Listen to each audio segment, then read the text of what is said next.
Vamos lá, queridos, página 8. Vamos já para toda a parte estrutural da Brit Hadashah, que é o Novo Testamento.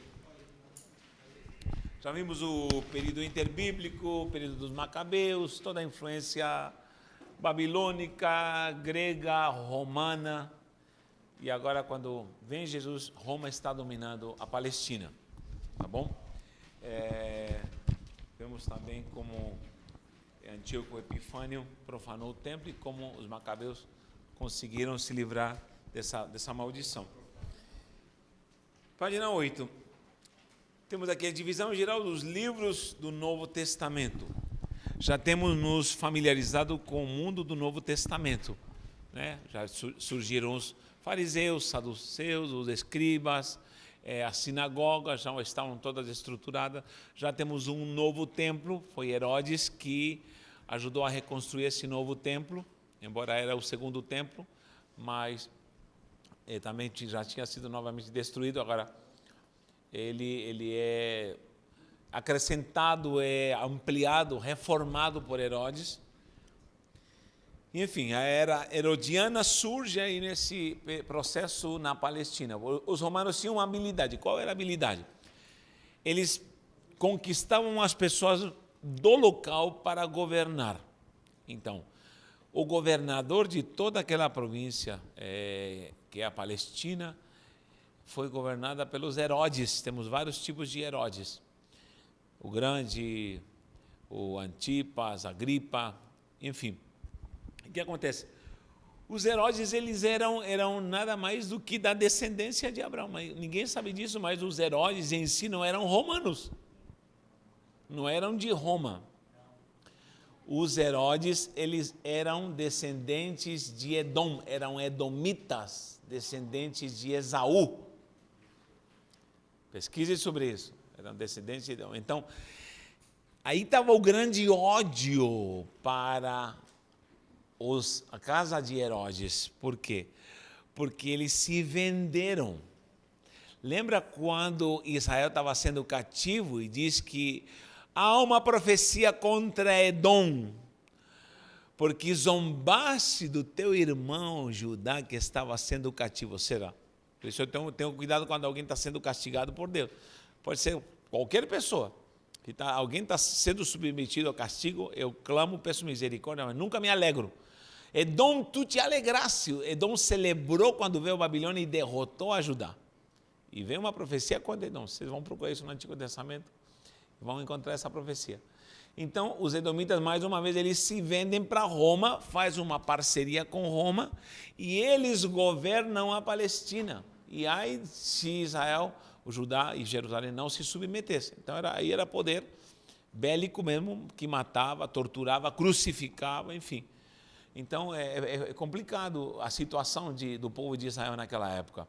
Fora eles já desviados da presença do Senhor, ao ponto de não perceber que o Messias está ali para os libertar e trazer a essência dessa nova Brit Hadashah, nova aliança. Eles pensam que Jesus é um revolucionário aí, que vai tirá-los do poder de Roma somente.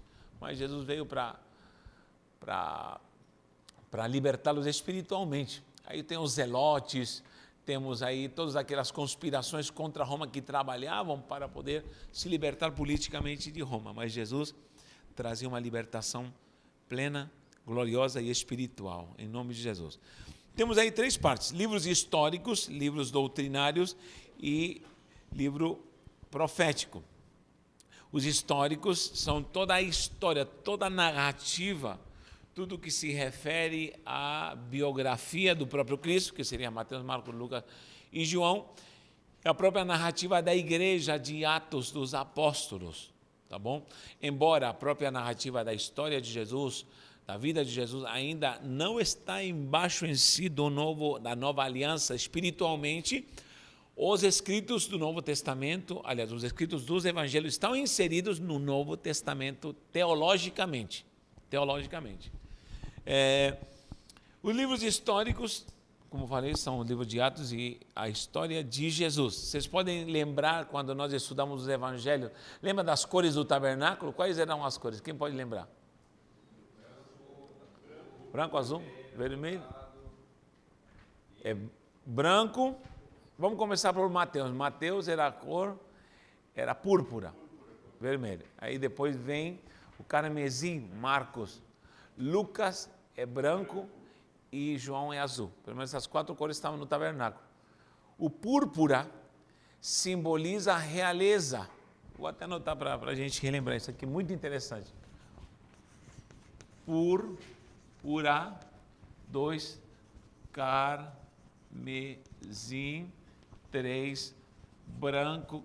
Não está em si a cor branca, tá? Está escrito linho, mas obviamente o linho é branco. E 4, azul. Isso está no tabernáculo. Isso aqui já está no Antigo Testamento, no tabernáculo. Você pode confirmar isso em Êxodo. Só que isso também já é uma anunciação profética dos evangélicos, já apresentando Jesus. Púrpura apresenta Jesus como rei. Quem apresenta Jesus como rei é Mateus. Mateus. Carmesim, ele é servo. Carmesim é uma tinta que é tirada de um bichinho. É um bicho que é moído. Aqui na nossa cultura é a cochonilha. A cochonilha é moída, dá uma tinta, inclusive essa tinta do bichinho que é moído é a tinta que se usa para esses negócios de iogurte, todas essas tintas que se usam para comida. Corante, dá um corante muito bom. É um bichinho, é um bicho até nojento, mas ele se moe e dá uma tinta. Então, quem toma iogurte, suco com corante, qualquer coisa com corante, está comendo bicho, na verdade. Servo, esse é Marcos. Marcos. Por quê? O púrpura. Mateus apresenta Jesus como rei. Qualquer passagem vai levar a pessoa a meditar e pensar no Cristo rei. Fora isso, é o evangelho que mais traz passagens do Antigo Testamento. É o que mais fala do reino dos céus, o reino dos céus, o reino dos céus, é semelhante ao reino dos céus, o reino dos céus. Por quê? Porque púrpura era a vestimenta dos reis. Era proibido se vestir de púrpura se não era da realeza. Então, aqui Jesus é apresentado como rei. Carmesim, servo moído. Marcos é o evangelho que mais apresenta os sofrimentos de Jesus. O que mais apresenta a tortura de Jesus, o que mais apresenta versículos de servir. Pode pesquisar isso. O versículo, o livro que mais apresenta, o evangelho que mais apresenta a Jesus como servo é Marcos. Branco, Lucas é homem. Por que o branco? Porque ele como homem não pecou. Não pecou. 10 anos não pecava, 12 anos não pecava, estava no templo ensinando, 13, 14, 18 anos, vai pegar, não pecou. Chegou aos 30 anos em plenitude e em santidade e não pecou. A natureza humana ficou limpa como linho, branca, pura. E Lucas também é o único evangelho que apresenta a infância de Jesus como homem e apresenta a genealogia humana do Cristo.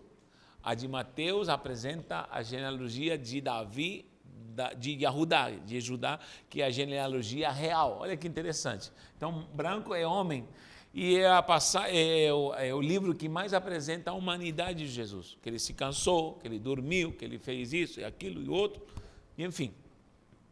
Azul, aí muda tudo. João, por que João? Porque ele começa tudo diferente. Inclusive, esses aqui são chamados de evangelhos sinóticos. Por que são sinóticos esses três? Mateus, Marcos e Lucas. Porque se você os coloca paralelamente, os três, você vai ver uma complementação de um evangelho com outro. Você vai ver uma harmonia muito fiel na complementação de Mateus, Marcos e Lucas. Um falando da humanidade, outro completando com a infância, outro completando com algo que disse, mas completou do outro lado. Então, em si, ele se harmoniza muito bem. Só que João já é tudo diferente. Apresenta a Jesus como Deus, por isso azul. Azul é deidade, azul é céu. Então, João começa diferente. O verbo se fez carne, habitou entre nós e vimos a sua glória, a glória do unigênito do Pai. Está apresentando Jesus, Deus. Outro dia eu fiz uma pergunta na igreja. Quem aqui está tentando ir para a glória? Amém. Quantos querem a glória de Deus? Amém. Quantos estão lutando contra a carne? Amém. Glória a Deus, aleluia.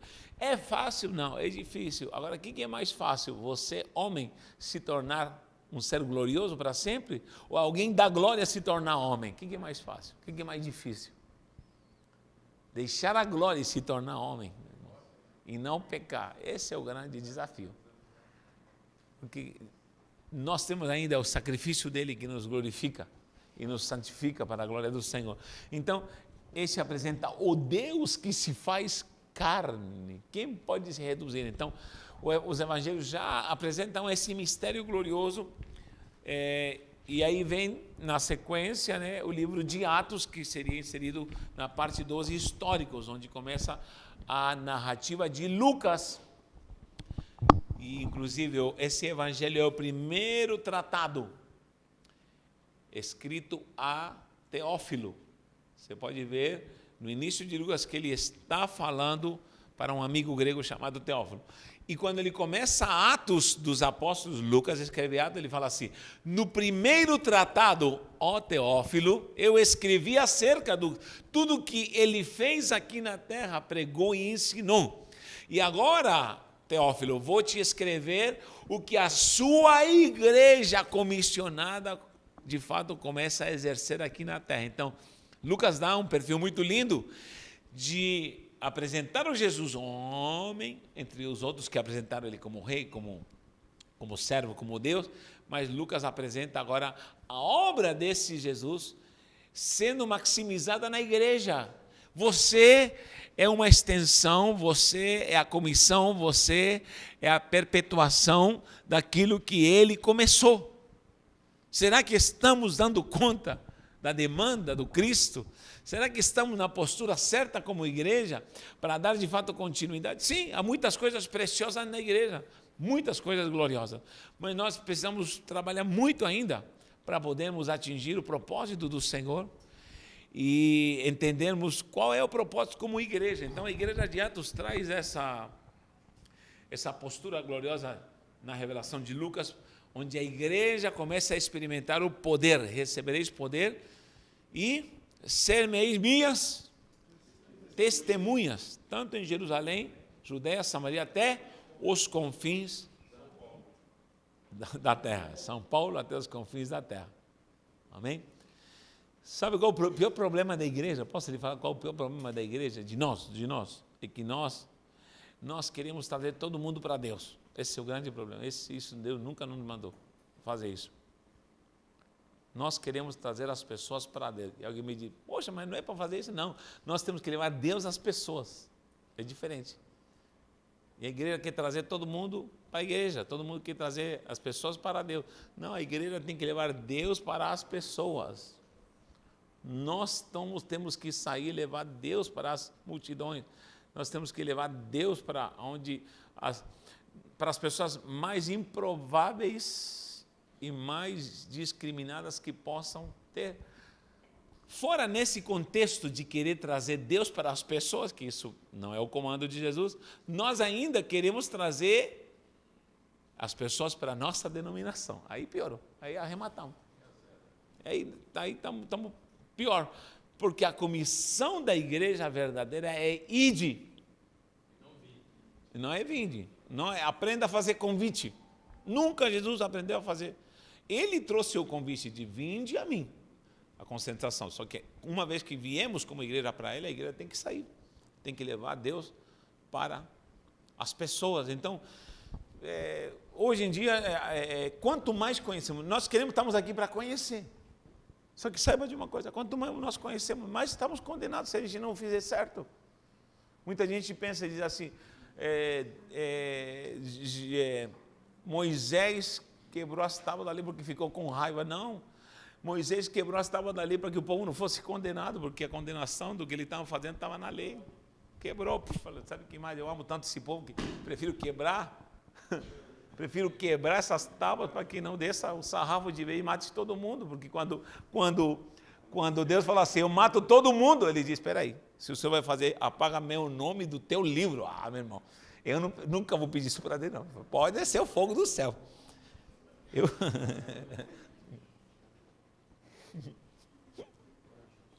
eu não vou ter tanta misericórdia, não. Sabe por quê? Porque esse homem vivia a excelência da glória de Deus. Quem é capaz hoje em dia de falar assim, apaga meu nome do teu livro? Jesus amado.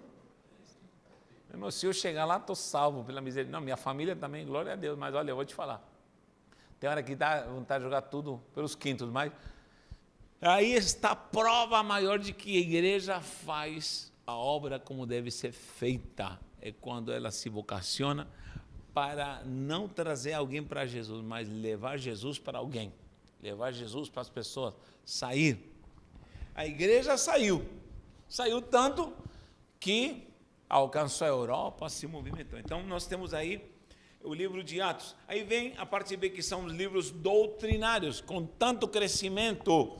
Nós vamos crescer muito, nós vamos multiplicar muito, nós vamos levar Deus para muitas pessoas.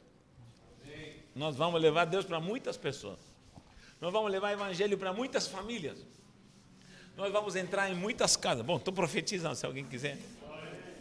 Vamos levar para muitas casas, e o principal é com alegria, alegria no espírito, alegria de levar Jesus. Mas tudo deverá ser feito num contexto, numa estrutura doutrinária. Do contrário, a gente vai se perder, porque tudo que é feito na obra do Senhor precisa estar embaixo de diretrizes e preceitos que o Senhor estabeleceu. E aí surge o quê?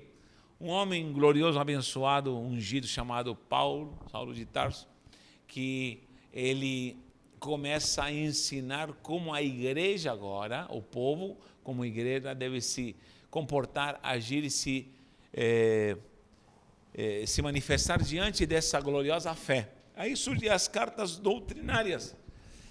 Olha o que diz o B. A maioria dos livros doutrinários compõe-se de cartas, epístolas, escrita para certos grupos de crentes, assim como para crentes individuais. Há pouquíssimas, mas há para crentes individuais.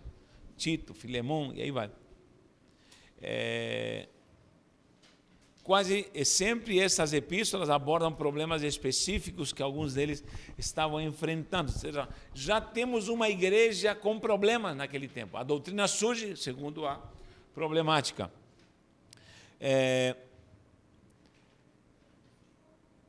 Quase sempre estavam enfrentando, ao procurarem seguir a maneira de viver correta, de viver como vida cristã. Ao escrever a esses crentes, os autores desses livros explicaram as grandes verdades a respeito de Jesus Cristo e sua obra, doutrinando e ensinando a igreja recém-fundada, e também dando conselhos pessoais e instruções para líderes e pastores, fechou aí. As poderosas mensagens de Deus transmitidas nessas cartas não serviram somente para os crentes daquela época, mas também para a comunidade cristã de todos os séculos. Os livros doutrinários podem ser divididos em epístolas paulinas, que são 13, e epístolas gerais. Eu digo que são 14, porque não há quem me tire da minha mente que Paulo escreveu Hebreus. Tudo indica que Paulo escreveu Hebreus. E epístolas gerais. Muitos atribuem a Apolos, enfim, eu não conheço, não atribuiria isso a qualquer pessoa, a não ser um judeu, rabino. E eu vou lhe falar aqui um segredo. Quem lê Hebreus e Romanos e entende Hebreus e Romanos, já está no céu. É uma soma. Quem entende Hebreus, ele diz, esse cara entende tudo de Bíblia, entende tudo de sacrifício, entende tudo, desde antigamente.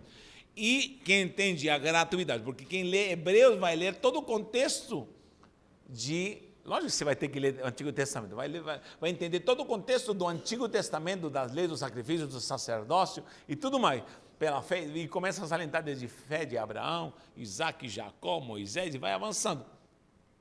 Agora, você vê o processo de tratar os hebreus para que entendessem toda essa significância do passado, agora numa nova aliança, Brit Hadashah. E falando de Romanos é a mesma coisa, gratuidade, não invalidando o que é lei, essência de fé em si, mas o ritual que substituiu a fé pura e santa. e vem a graça. Inclusive em Romanos e em Hebreus está escrito: o justo viverá pela fé. Então, para mim, eu creio que foi Paulo. Pode, um dia vamos perguntar lá na glória se foi Paulo ou não. Mas Paulinho tem que responder. Se foi tu, bate 3 vezes na mesa aqui. Vamos lá. Olha só, os livros doutrinários, Paulinho, aí vem Epístolas Gerais e o livro profético, que o único é o livro de revelação. Revelação. Em grego, Apocalipse.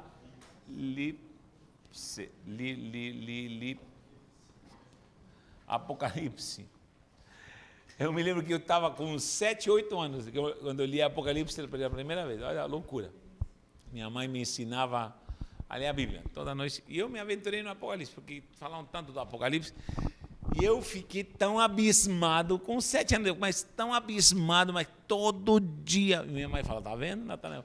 Se consagra, você tem que orar, tem que buscar, mas querido, mas cada segundo que eu estava fazendo algo errado, como criança, eu pedia perdão, pede perdão, porque eu pensava que Jesus ia voltar hoje, sabe?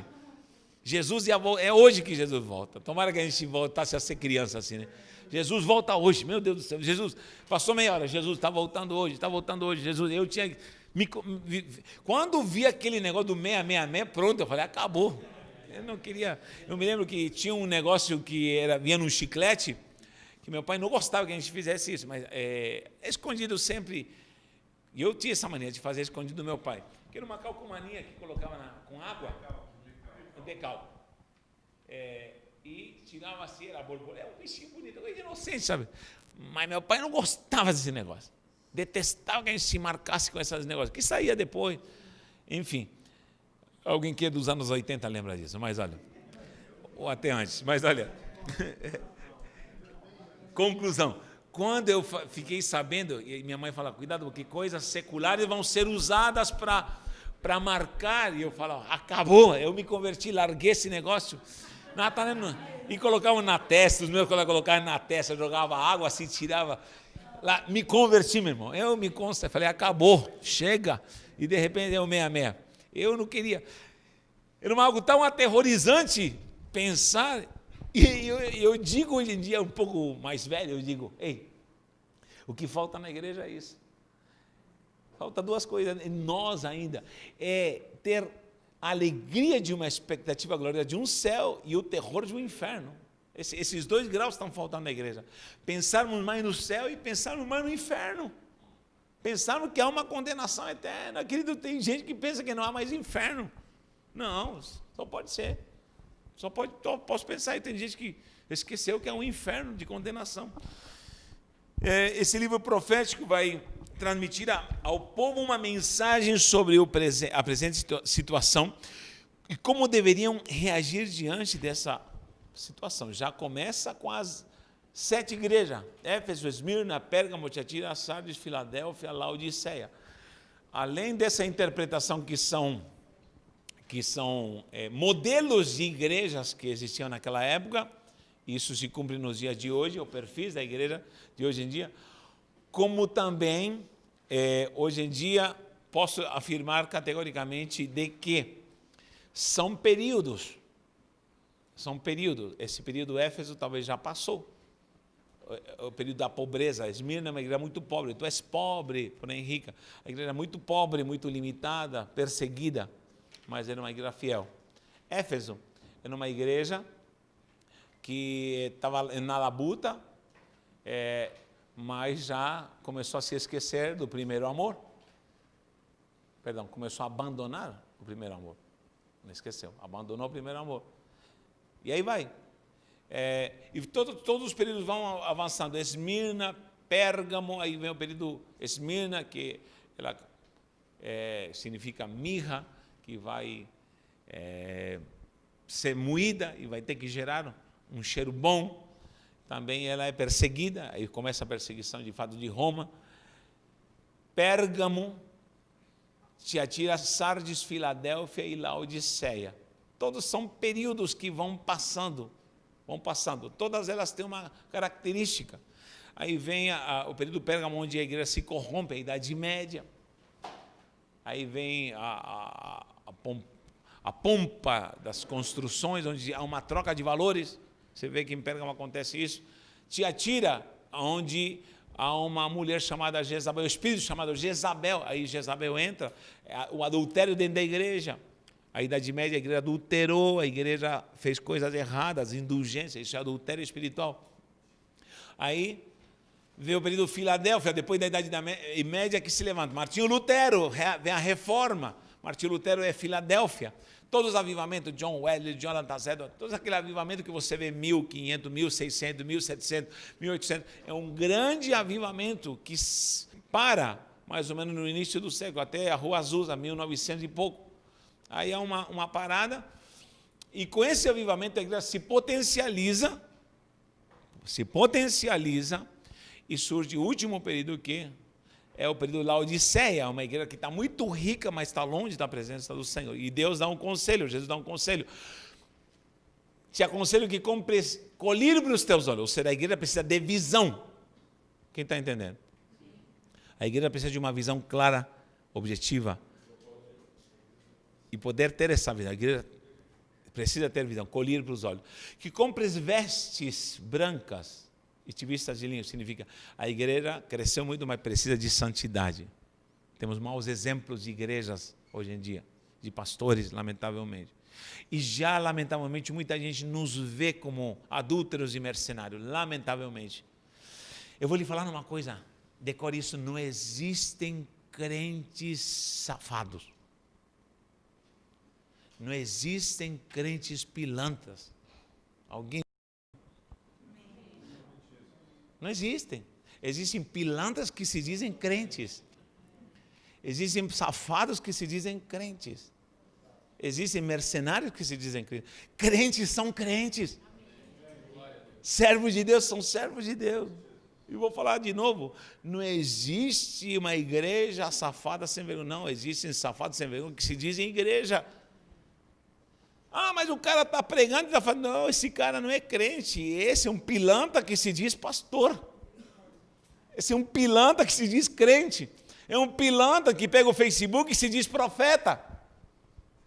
Não existe profeta safado, não existe, porque profeta é ungido, não existe santo corrupto, não existe esse absurdo diante do contexto de Deus. Ou é igreja ou não é igreja, não existe meia igreja para Deus, porque para Jesus é minha igreja, quem? A lavada, redimida no sangue do Cordeiro, e você faz parte dessa igreja, dá glória a Deus.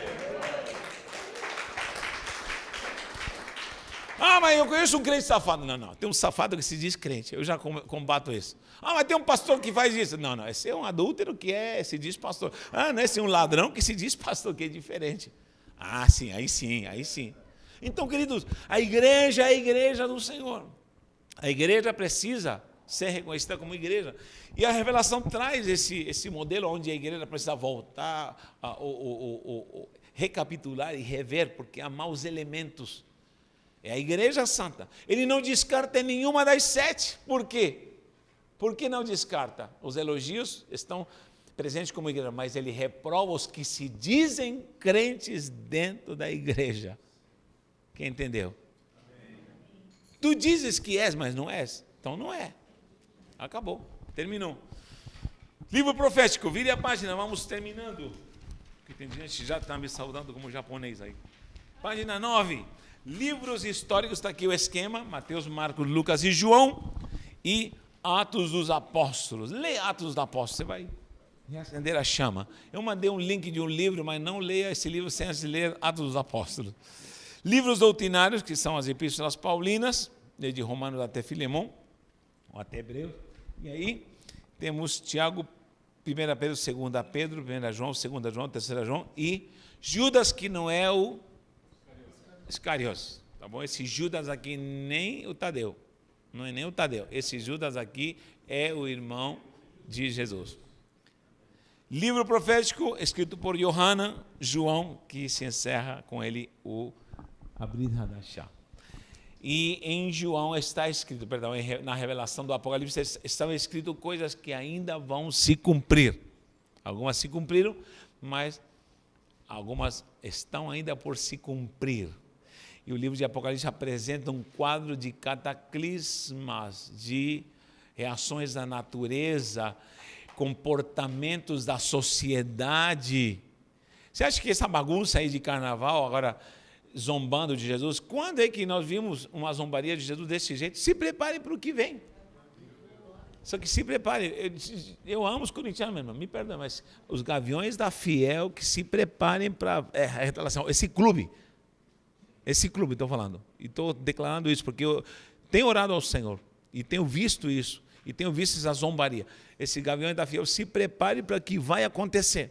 Anota o que eu estou te falando. Querido de Deus, não se zombe, lamentavelmente, há um perfil satânico nisso aí. Isso pode ser qualquer pessoa que pode fazer isso. Não estou falando de time de futebol, não. Estou falando que qualquer pessoa pode ser usada de uma forma maligna para zombar.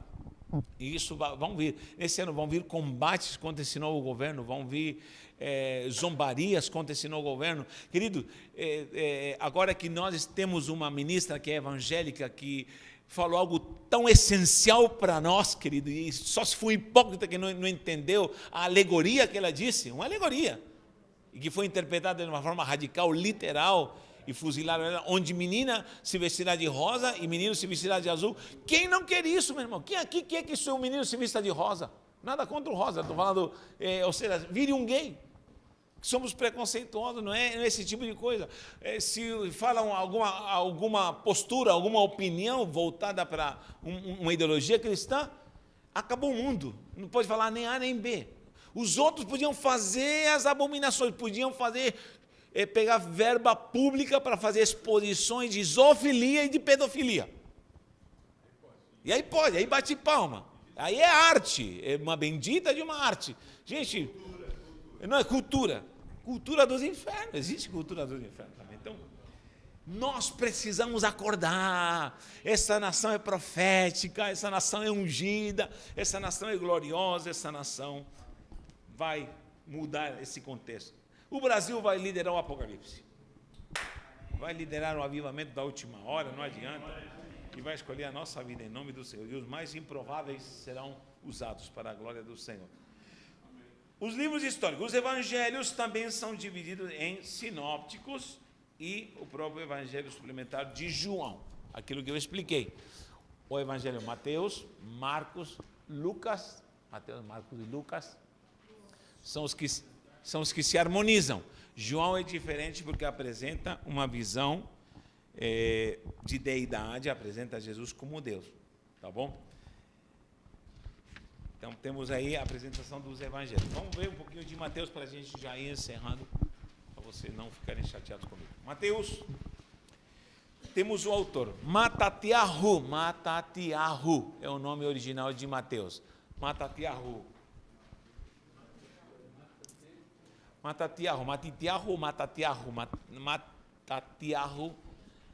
é o nome original de Mateus.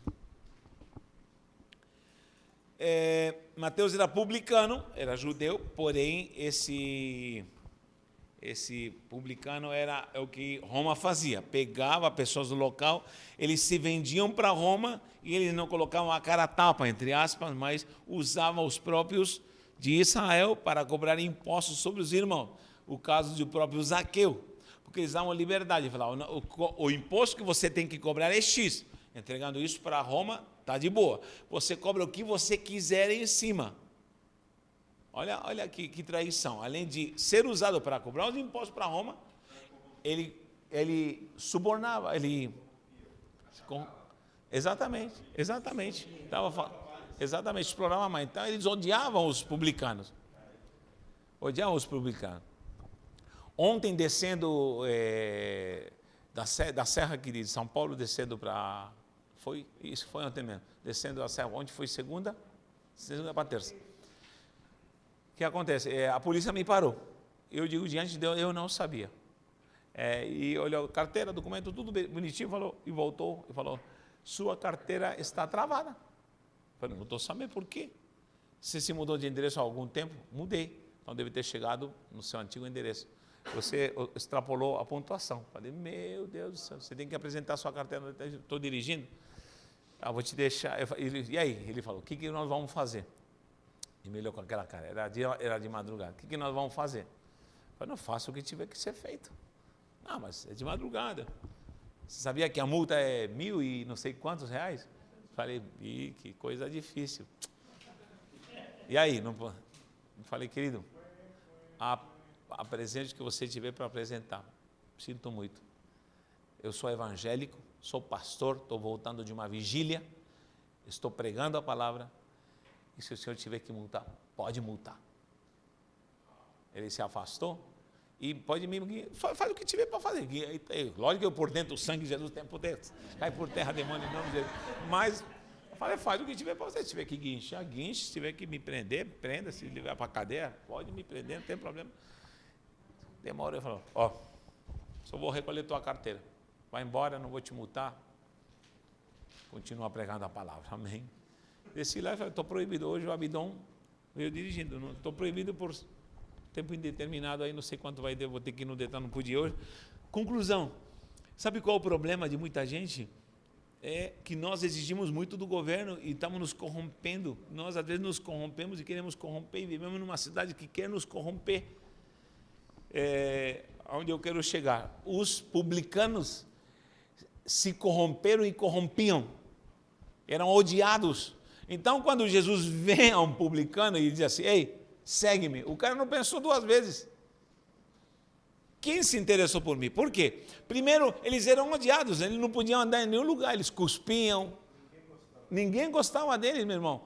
Pode ser, meu irmão, o animal mais vil. Se você faz carinho, ele se achega. Hein? Eu vejo às vezes no YouTube, olha como esse animalzinho se comportou quando reencontrou seu amo. Quem já viu? Às vezes pode ser um jumento, literalmente um jumento. E abraça a menina, por quê? Porque pode ser um jumento, se dá carinho, ele vai abraçar.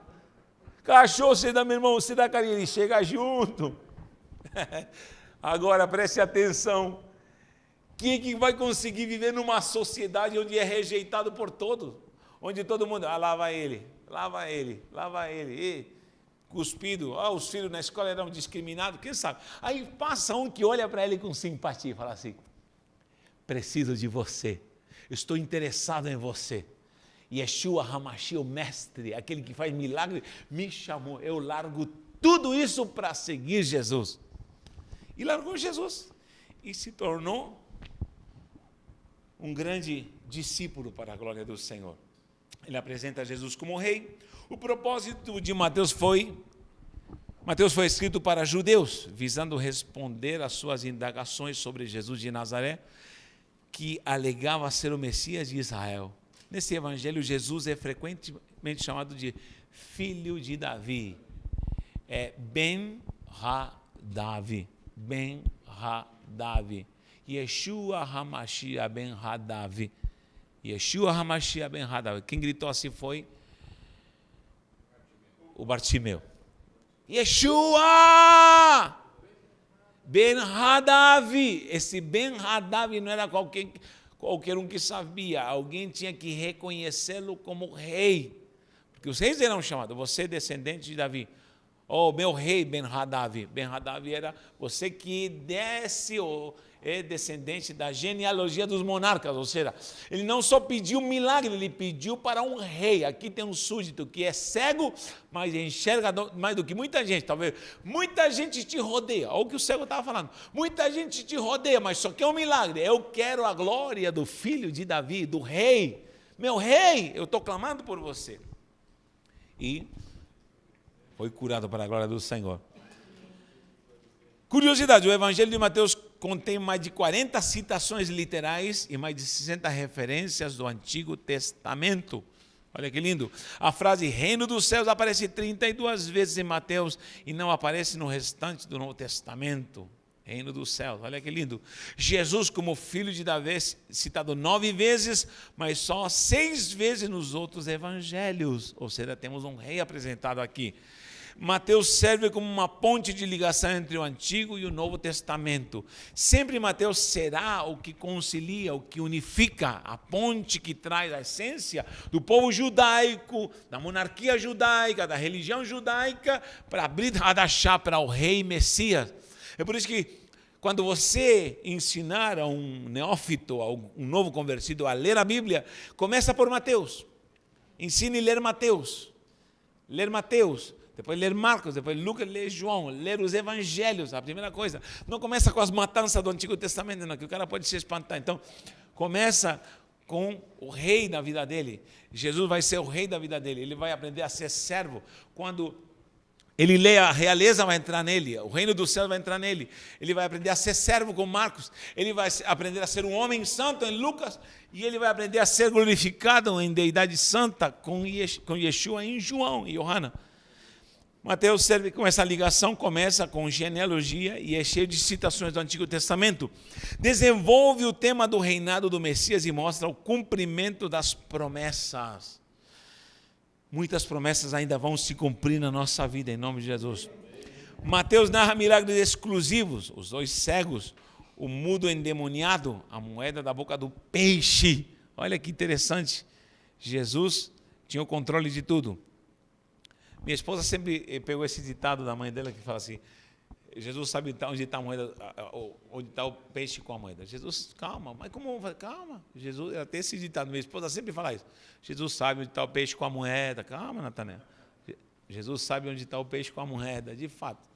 Calma, e sempre aparece um peixe com a moeda. Às vezes não é só material, aparece sempre um milagre, uma bênção, uma providência, uma ação sobrenatural. Está vendo? Deu peixe. Aí ela depois fala, deu peixe. Falei, verdade, meu Deus do céu. Então, mostra a soberania desse Deus Todo-Poderoso, até na natureza. Mateus é o mais extenso dos evangelhos, 28 capítulos, falando desse rei glorioso. É o único que aparece na palavra, a palavra eclésia em 3 ocasiões. Olha que interessante. Mateus contém 9 incidentes, 10 parábolas, 3 milagres que não se encontram nos demais evangelhos. 10 parábolas, é muita parábola que não se encontra nos outros evangelhos. Entre essas coisas foram incluídas, por exemplo, a visão de José, a cura do endemoniado, as parábolas do trigo e do joio e dos talentos, que não é 10 talentos, são 8 talentos. 5, 2 e 1, 8 talentos. Tá bom? Nós que pregamos e anunciamos tanto essa visão de discipulado, de ter 12 e tudo mais, nós temos que ter decorado os 12. Amém ou não? Como podemos anunciar tanto e não podemos decorar? Então, decore isso aqui. Tem aqui um quadradinho, mas não está tão fácil quanto esse aqui. Ó. Primeiro lugar, para terminar, e você vai decorar. Diga comigo, 2 Simão. 2 Simão, 2 Simões. 2 Judas e 2 Tiago. Pronto, já temos 6. Quais são esses? Simão Pedro e Simão Zelote. Certo? Judas Tadeu e Judas Iscariote. Tiago, filho de Zebedeu, filho de Alfeu. 2, 4, ao todo 6. Temos 2 amigos. 2 amigos, um chamou outro, Felipe, que chamou o seu amigo Natanael. Então temos Felipe e Natanael. Vou colocar aqui Felipe, Lipe e Nata. Pronto. Mais 2. Temos 2, além de 2 amigos, temos 2 que escreveram evangelhos. 2 evangelhos. Quem são? Há 2 evangelhos aí que foram escritos por discípulos. Vamos lá. Mateus e João. Muito bem. Então já temos quantos? 10. Falta mais 2. Quem são? Os 2 eu chamo de café com leite. 2 café com leite. Com leite. Por quê? Porque de André não se escreve nada.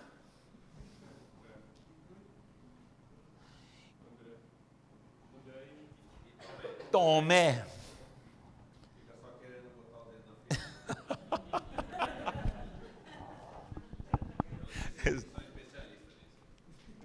De cutucar, dom de cutucar na ferida do líder. Olha só. 2 amigos, Felipe e Natanael. 2 evangelhos, Mateus e João. E 2 café com leite. De André não vemos nada escrito dele, nada feito por ele. E André fez isso, não vemos nada dele. E de Tomé só duvidando e confirmando na cutucada. 2 Simão, 2 Judas, 2 Tiago. 6. Então já decoramos? Então vamos lá. 2